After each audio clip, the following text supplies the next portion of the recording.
एक दो विधायक से ही सरकार बनाने में रह पाती थी। तो एक दो विधायक जब कांग्रेस के पास कम रहते थे तो कांग्रेस कहीं से भी इंतजाम कर सकती थी बिना बीएसपी के भी। 101 पे सरकार बनती है, 99 ये जीत गई थी कांग्रेस, एक इसके पास बाद में आ गया था जीत करके उपचुनाव में, और उसके बाद में एक इसके और दो चार यहाँ पे निर्दलीय उसके पीछे पीछे घूम रहे थे। तो बसपा के बिना भी सरकार बन रही थी। तो इसलिए जो है हाँ ये हमको तवज्जो नहीं देती थी। सचिन पायलट जो है पूरे 5 साल सीएम बनने का प्रयास करते रहे लेकिन सीएम नहीं बनने दिया। तो गुर्जर समाज भी नाराज है, सचिन पायलट भी इंटरनली नाराज है। उत्तर प्रदेश के बाहर राजस्थान, मध्य प्रदेश, छत्तीसगढ़, अब तो तेलंगाना भी आरएस प्रवीण सर ने जोड़ लिया है, उनका भी बहुत बहुत। अगर उत्तर प्रदेश में हम जीत जाते तो उसकी हवा आसपास के स्टेट में होती, लेकिन अब उल्टा हो गया है। आसपास के स्टेट की हवा बनेगी, वहाँ जीतेंगे तब उसका जो आउटपुट है, जो उसका इम्पैक्ट है वो आपके उत्तर प्रदेश में दिखाई देगा। तो देखिए अब तक जितने भी चुनाव हुए हैं उत्तर प्रदेश के बाहर, उसमें सबसे बड़ा सबसे अच्छा स्टेटमेंट अब की बार बहन जी का आया है। कांग्रेस को अपना समर्थन बीजेपी रोकने के लिए दिया था, उसके बावजूद भी कांग्रेस अपनी हरकतों से बाज नहीं आई। जब हमारा समर्थन बाहर से था उसके बाद भी उन्होंने हमारे विधायक खरीद लिए। उसके पीछे उसकी इंटेंशन ये थी कि बसपा खत्म की जाए। तो पहले जब हमारा पहले जो चुनाव था तब भी इस प्रकार से एडिटिंग की गई थी। अभी बता रहे हैं कि भाई बहन जी ने बीजेपी को जिताने के लिए अपील करी है। चुनावी यात्रा में जिस तरीके से लगातार बरकरार है, ऐसे में लगातार लोगों से हम बातचीत कर रहे हैं, चर्चा करने की कोशिश कर रहे हैं। ऐसे में हमारी मुलाकात हुई बहुजन समाज पार्टी के पूर्व उपाध्यक्ष जयप्रकाश सिंह इनसे, और जानेंगे समझेंगे क्या कुछ रणनीति और राजनीति चल रही है पूरे राजस्थान में। सर बहुत बहुत स्वागत। बहुत बहुत धन्यवाद सर। किस तरीके से माहौल देख रहे हैं? एक लंबे समय से बसपा को कोशिश कर रही है राजस्थान में कुछ अच्छा कर दिखाने की, और अब जो तस्वीरें निकल कर आ रही, चुनाव नजदीक आ चुका है, क्या कुछ आपका अनुमान है, क्या सोच रख रहे हैं? देखिए अब तक जितने भी चुनाव हुए हैं उत्तर प्रदेश के बाहर, उसमें सबसे बड़ा सबसे अच्छा स्टेटमेंट अब की बार बहन जी का आया है। बहन जी ने कहा है कि अब हम सरकार को बाहर से समर्थन नहीं देंगे, हम सरकार में शामिल होंगे। उसका मतलब ये है कि बसपा अगर बैलेंस ऑफ पावर बन करके आती है तो जैसे हमने पहले राजस्थान में बिना शर्त के कांग्रेस को अपना समर्थन बीजेपी रोकने के लिए दिया था, उसके बावजूद भी कांग्रेस अपनी हरकतों से बाज नहीं आई। जब हमारा समर्थन बाहर से था उसके बाद भी उन्होंने हमारे विधायक खरीद लिए। उसके पीछे उसकी इंटेंशन ये थी कि बसपा खत्म की जाए, जिससे कि कहीं ये आगे जाकर के कांग्रेस के लिए उत्तर प्रदेश की तरह नुकसान ना कर दे। तो बहन जी ने ये सोचा है कि अब की बार हम बाहर से नहीं अंदर से समर्थन देंगे। इसको लेकर के हमारा डिप्टी सीएम होगा, हमारे मंत्रालय होंगे, समाज का हिस्सा होगा, वो जो समाज का हिस्सा उसके पास पहुंचेगा। इस पे बहन जी का टारगेट है। यहाँ पर राजस्थान के अंदर में तमाम मसले, उसके पहले एक सवाल ये भी निकल कर आता है कि जब चुनाव नजदीक आता है उस दौर के अंदर में खास तौर पर बहन मायावती के तमाम भाषण और जो वीडियोस है उनको डिबेट, उनका जो वॉइस चेंज कर कर अलग तरीके से उनको रिप्रेजेंट किया जाता है, कांग्रेस और बीजेपी के लिए वोटों की अपील की जाती है। ये तमाम चीजें आखिर क्यों होती है, क्या कारण है इसके पीछे? देखिए ये इंटेंशन है इन लोगों की, गिल्टी इंटेंशन है। ये अभी से नहीं, ये बुद्ध से लेकर के साहब कांसीराम तक बराबर ये प्रॉब्लम होती रही है। तो पहले जब हमारा पहले जो चुनाव था तब भी इस प्रकार से एडिटिंग की गई थी। अभी बता रहे हैं कि भाई बहन जी ने बीजेपी को जिताने के लिए अपील करी है, कांग्रेस को रोकने के लिए। तो इस प्रकार की ये सब कांग्रेस के द्वारा एडिट की हुई है। आजकल देखिए आज तब कोर्ट ने भी कहा है कि ये जितनी वॉइस जो क्लिप है इसको उन्होंने एज ए एविडेंस मानने के लिए मना कर दिया है, क्योंकि आजकल एडिटिंग होती है। आजकल ये जमाना अब जमाना एडवांस है, टेक्नोलॉजी का जमाना है, वो भी आ गया है। तो इस आधार पर जो है इसीलिए मना किया क्योंकि बहन जी की जो वॉइस है उसको उन्होंने इस प्रकार से डबिंग करी है, और उसके लिए बहन जी अभी भी बोल के गई है बहन जी अपने मंच से कि इस प्रकार से आप भ्रमित ना हो। बसपा राजस्थान के अंदर में विधायक जिता लेती है लेकिन टिका नहीं पाती, क्या बड़ा कारण है? क्या इस बार भी ऐसा कुछ देखने को मिलेगा या फिर कुछ और तस्वीरें होंगी? देखिए उसकी वजह ये थी, अगर आप स्टडी करें तो कांग्रेस एक दो विधायक से ही सरकार बनाने में रह पाती थी। तो एक दो विधायक जब कांग्रेस के पास कम रहते थे तो कांग्रेस कहीं से भी इंतजाम कर सकती थी बिना बीएसपी के भी, क्योंकि 200 पूरी सीटें हैं यहाँ पर, 101 पे सरकार बनती है।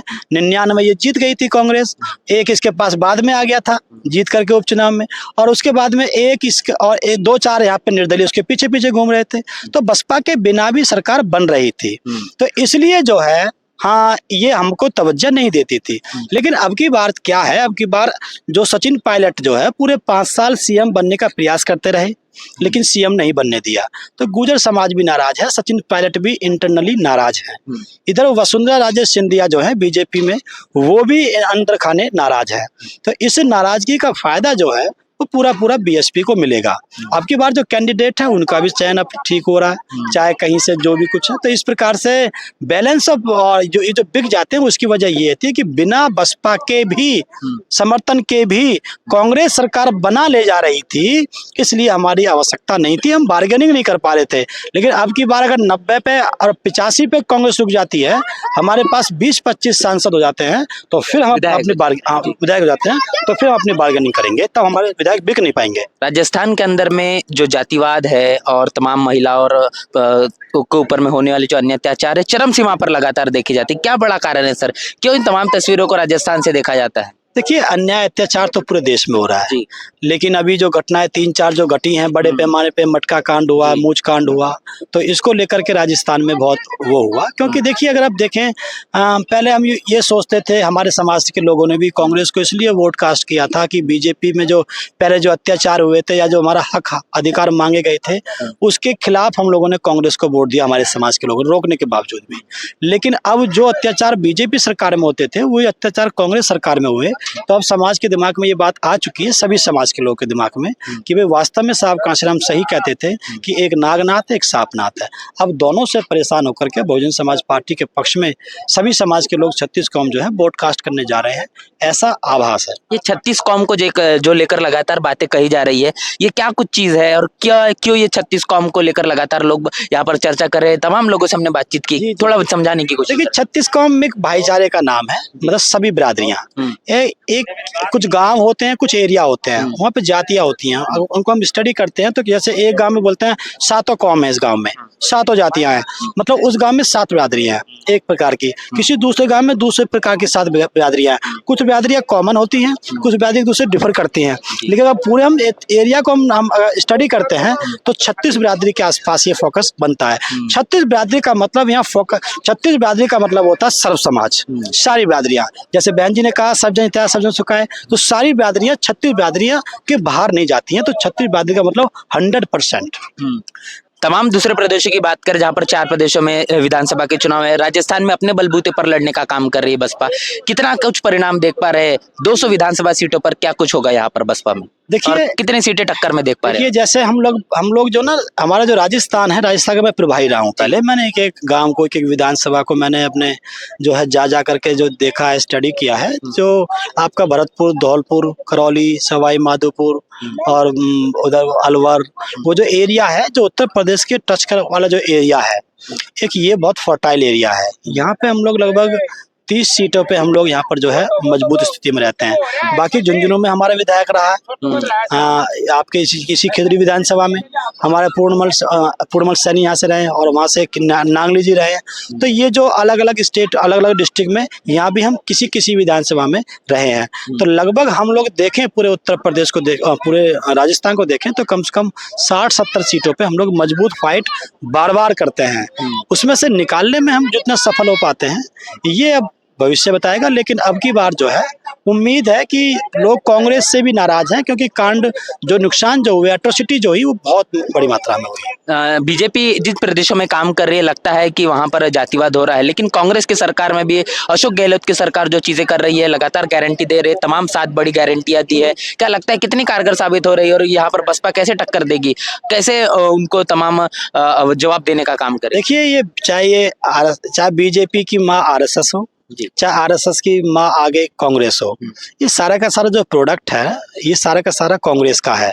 तो कांग्रेस ही अब कांग्रेस और बीजेपी दोनों पार्टीज को RSS लीड करती है।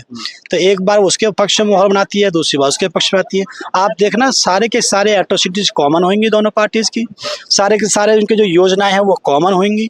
कहीं जब एक बार कांग्रेस किसी काम को करती है तो बीजेपी विरोध करती है, बीजेपी करती है तो कांग्रेस विरोध करती है। तो इस प्रकार से ये प्रॉब्लम्स बराबर दोनों एक ही थाली के चट्टे बट्टे हैं। इसीलिए साहब काशीराम कहते थे कि एक सांपनाथ है, एक नागनाथ है। ये कांग्रेस अपने रवैये में बदलाव ला रही है। राहुल गांधी कह रहे हैं कि जिसकी जितनी संख्या बारी उसकी उतनी भागीदारी। तो अब तो कहने की झुकाव हो सकता है कांग्रेस की तरफ बहुजन समाज का। देखिए, अब तो साहब काशीराम को पूरा देश मान रहा है।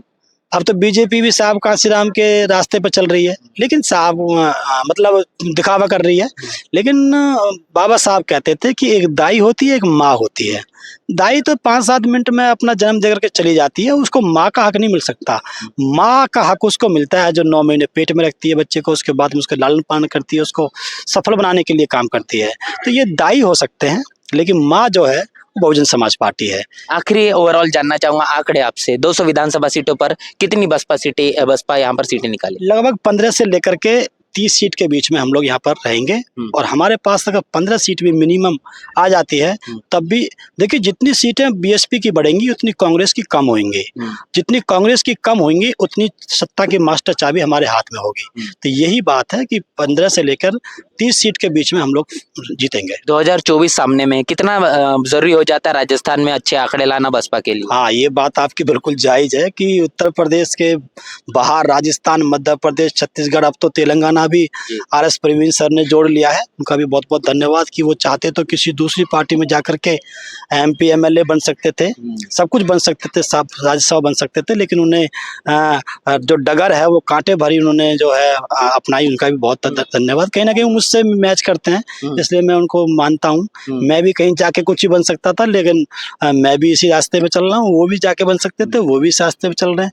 तो चारों स्टेटों को जो है ये अब इस समय पूरा देश देख रहा है। अगर यहाँ से स्टेट से जैसे उत्तर प्रदेश का मैसेज बाहर जाता है, अगर उत्तर प्रदेश में हम जीत जाते तो उसकी हवा आसपास के स्टेट में होती, लेकिन अब उल्टा हो गया है। आसपास के स्टेट की हवा बनेगी, वहाँ जीतेंगे, तब उसका जो आउटपुट है, जो उसका इम्पैक्ट है, वो आपके उत्तर प्रदेश में दिखाई देगा। तो इन स्टेटों में हमारा जीतना बहुत जरूरी बन जाता है। जी, बहुत बहुत शुक्रिया। तमाम चीजों को लेकर हमने बातचीत की है जो कि समय की मांग है। बड़ा परिवर्तन करने के बसपा राजस्थान के अंदर में लाएगी, ये अनुमान लगाया जा रहा है। परिणाम जब तक के नहीं आ जाते कुछ कहा नहीं जा सकता, और परिणामों के बाद में तमाम तस्वीरें साफ होगी। पूरी बातचीत को लेकर क्या आपकी राय प्रतिक्रिया लिखकर जरूर बताएं। बने नेशनल चौपाल के साथ, मिलते हैं नए वीडियो में। तब तक के लिए जय भीम, जय भारत। बहुजन विचारधारा को घर घर तक पहुंचाने के लिए हमारे YouTube चैनल को सब्सक्राइब करें, लाइक करें, कमेंट करें, शेयर करें और बेल आइकन की घंटी दबाना ना भूलें।